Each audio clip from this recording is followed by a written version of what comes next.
পরিবেশ পরিস্থিতির বিবেচনায় রেখে আমাদের যে গোয়েন্দা সংস্থার যে রিপোর্ট এবং সব কিছু মিলিয়ে একটা তো ছিল, ধরেন যখন আন্দোলন হয় তখন একটা জায়গায় যখন বেশি মানুষের আর কি উপস্থিতি হয় তখন কিন্তু টেকনোলজির একটা প্রবলেম তৈরি হয়।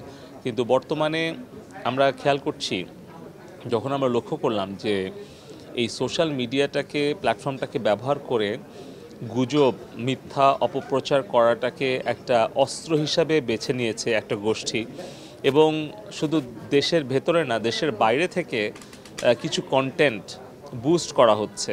তার মানে টাকা দিয়ে মিথ্যা খবরটা সবার কাছে পৌঁছে দেওয়ার যে অপকৌশল বা ষড়যন্ত্র, এটা আমরা যখন দেখছি তথ্য উপাত্ত এবং গোয়েন্দা সংস্থার সকল বিশ্লেষণ, তখন আমরা মনে করেছি যে দেশের নাগরিকদের নিরাপত্তা, রাষ্ট্রীয় নিরাপত্তার স্বার্থে আমাদের যার যতটুকু সক্ষমতা আছে সেটা করা দরকার।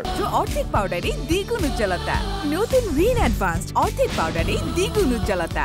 একদিকে যেরকম পুলিশ, আইন শৃঙ্খলা রক্ষাকারী বাহিনী তারা চেষ্টা করছে তাদের নিরাপত্তাটা রক্ষা করা, আমরা সাইবার নিরাপত্তাটা নিশ্চিত করার জন্য সাইবার প্ল্যাটফর্মেও আমরা চেষ্টা করছি যেই জায়গায় যেই ধরনের ভূমিকা নেওয়া উচিত বা প্রয়োজন সেটি আমরা চেষ্টা করছি, এবং সেটি আমাদের জাতীয় নিরাপত্তা এবং নাগরিকদের নিরাপত্তার কথা বিবেচনা রেখেই আমরা সকলের সহযোগিতা পাচ্ছি, এবং আমি আপনাদেরও সহযোগিতা কামনা করব।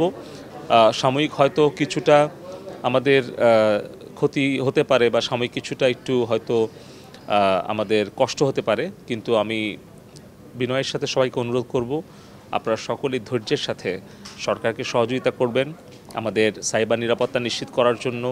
ফিজিক্যাল অ্যান্ড ডিজিটাল নিরাপত্তা দুটোই এখন আমাদের সমানভাবে বিবেচনায় নিতে হচ্ছে। এই কারণে আমি সাংবাদিক বন্ধুগণ, গণমাধ্যম এবং দেশের সকল নাগরিকের কাছে আমরা সহযোগিতা কামনা করব যেন সবাই ধৈর্যের সাথে এই পরিস্থিতিটা মোকাবেলার জন্য সরকারকে সহযোগিতা করে।